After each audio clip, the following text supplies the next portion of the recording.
was a very interesting journey for me. And how it started was I was talking with a friend and he mentioned a book that I should read. And he said there's 3 stories there of 3 great Canadians. And one was Joseph Brant and Crowfoot and Dr. O. So I started to read the story on Oronhyatehka, which means burning cloud.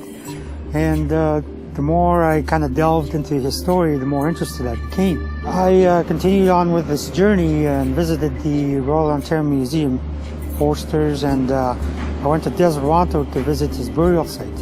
I went to offer tobacco and acknowledge his family. It was more likely that he was appointed by the grandmothers for him to address the Prince of Wales, who later became King George at the time. I'm standing in front of a large portrait of Dr. Oronhyatehka, which is in the Canadiana Galleries at the Royal Ontario Museum. The portrait used to hang in the Assembly Hall of the Foresters Temple building in downtown Toronto.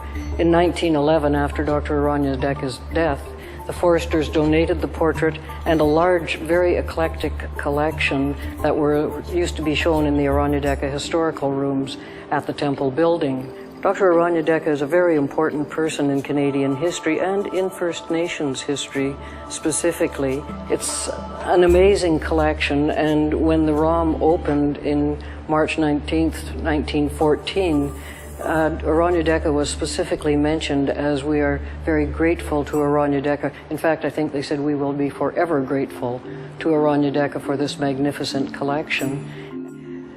The Oronhyatehka collection that the Foresters gave to the ROM includes some of the most important material that we have that allows us to talk about the relations between the British and their First Nations allies in the period of the Anglo-American Wars.